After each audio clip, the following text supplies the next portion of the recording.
کی دنیا تو گئی، اس کی آخرت بھی گئی.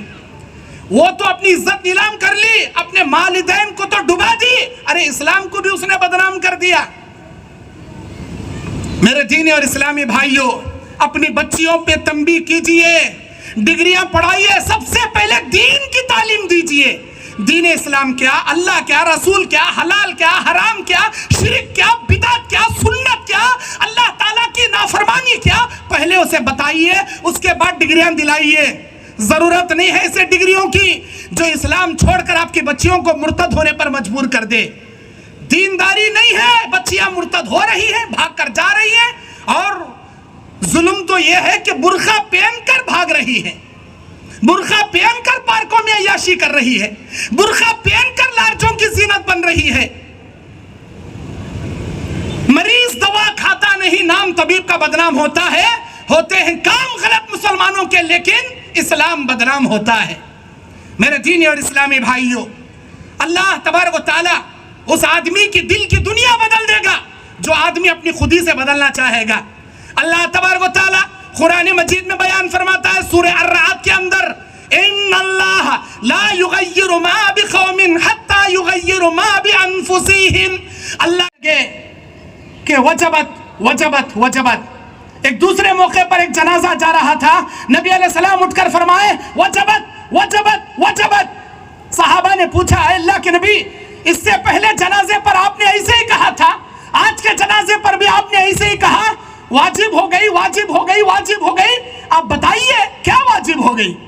اللہ کے نبی کہتے ہیں، غور سے سنیے یہ حدیث غور سے سنیے، جیسے اعمال ہمارے رہیں گے وہ اللہ رب العزت، قیامت تو دور کی بات، عالم برزخ کا خبر تو دور کی بات، اسی جہاں میں خبر میں دفن ہونے سے پہلے ہم پر جنت یا جہنم کے واجب کرنے کا فیصلہ کر دیتا ہے. کیسے؟ جب ہمارے جنازے کو لے کر لوگ نکلتے ہیں، ہمارے گلی، ہمارے محلے والے ہمارے اعمال صالحہ یا ہمارے اعمال سیئہ کی گواہی دیتے ہیں. ارے یہ جی انہیں عبداللہ صاحب کا بیٹا عبد الرحمن ارے مر کر جا رہا، کیا نیک آدمی تھا بھائی، ارے کیا اچھا آدمی تھا بھائی، ارے ہر قسم کی لوگوں کی مددیں کرنے والا، غریبوں کی مدد کرنے والا، نمازوں کی پابندی کرنے والا، توحید پر چلنے والا اور توحید کی دعوت دینے والا، ارے کتنا نیک آدمی مر گیا بھائی. اللہ کے نبی کہتے ہیں انتم شاہدون فی الارض، تم زمین میں گواہ دینے والے ہو. تمہاری گواہی کو دیکھ کر اللہ تعالیٰ اسی جہاں میں لوگوں کے جنازے کے کندھے پر ہی انسان پر جنت واجب کر دیتا ہے. لوگ گواہی دے رہے تھے، جو آدمی پہلا جنازہ جا رہا تھا اس اللہ تبارک و تعالیٰ نے اس بندے پر جنت واجب کر دیا. سو میں نے کہا وجبت علیہ الجنہ، اس آدمی پر جنت واجب ہو گئی. اور ایک جنازہ جا رہا تھا، لوگ اس کے برے اعمال کی گواہی دے رہے تھے. اے ممبئی کے میرے بھائیوں، پیاری میری بہنوں، مہاراشٹر کے دور دراز سے آئے میرے بھائی بہنوں، جہاں بھی آپ کے رات بیتتے ہیں، آپ کے دن بیتتے ہیں، آپ کی صبح بیتتی ہے، آپ کی شام بیتتی ہے، آپ کو دیکھنے والے، آپ کے اڑوس پڑوس، آپ کے مرنے کے بعد آپ کے جنازے کو دیکھ کر سچی گواہی دیں گے. کوئی جنازے کو دیکھ کر جھوٹی گواہی ہرگز نہیں کہے گا، نمازی کو بے نمازی نہیں کہے گا، مشرک کو توحید پرست نہیں کہے گا، اور کسی حرام خور کو حلال خور جارا نہیں بولے گا. حلال زندگی گزارو گے، حلال کی گواہی دیں گے، حرام زندگی گزارو گے، حرام کی گواہی دیں گے. اے میرے ممبئی کے بھائیوں، مہاراشٹر کی میری بہنوں، جیسی کرنی ہوگی اللہ تعالیٰ ویسی بھرنی اسی جہاں میں بھرا دے گا. لوگوں کی گواہی سے تمہارے اوپر جنت یا تمہارے اوپر جہنم واجب کرا دے گا. اللہ کے لیے سدھرو، اپنے اعمال درست کرو، نمازوں کی پابندی کرو، اللہ سے ڈرنے والے بنو. اور اللہ کے نبی صلی اللہ علیہ وسلم بیان فرماتے ہیں کہ آدمی کو چاہیے کہ وہ ہر ہمیشہ اللہ تبارک و تعالیٰ کے لیے تقوی اختیار کرے.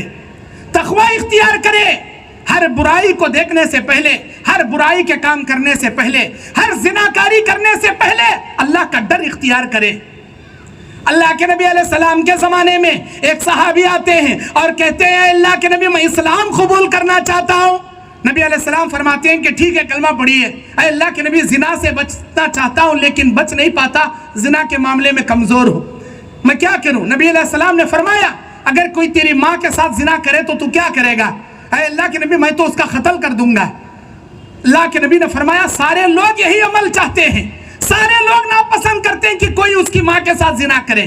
اگر کوئی تیری بہن یا بیٹی کے ساتھ زنا کرے تو بتا تو کیا کرے گا؟ اس نے کہا اللہ کے نبی میں اس کا بھی قتل کر دوں گا۔ نبی علیہ السلام نے فرمایا سارے لوگ یہی چاہتے ہیں، کوئی بھی پسند نہیں کرتا کہ اس کے بہن بیٹی کے ساتھ زنا کرے۔ اللہ کے نبی صلی اللہ علیہ وسلم کا یہ سمجھانا اس صحابی کو اتنا بھا گیا، وہ کہنے لگے اللہ کے نبی آج کے بعد زنا نہیں کروں گا، زنا سے بچنا چاہتا ہوں، دعا کیجئے۔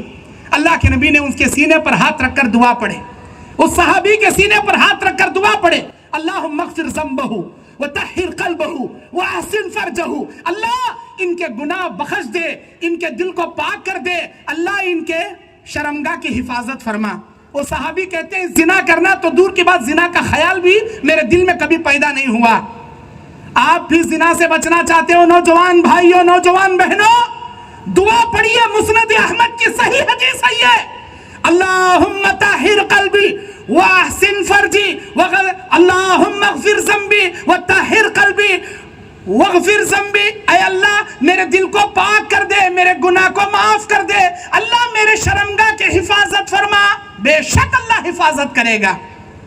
بخاری کی مشہور حدیث، حدیث نمبر 5974، 5974 نمبر کی حدیث، غار میں پناہ لینے والے بنی اسرائیل کے 3 افراد، وہ جب دعا مانگتے ہیں اللہ تعالیٰ سے، ان میں کا ایک شخص کہتا ہے الہی میرے چچا کی بیٹی بڑی خوبصورت، میری بد نگاہ اس کے اوپر، 1000 دینار میں اسے قرض حسنہ دیا، یہ شرط پر دیا کہ نہیں لوٹائے گی تو جو میں کہوں گا سننا پڑے گا۔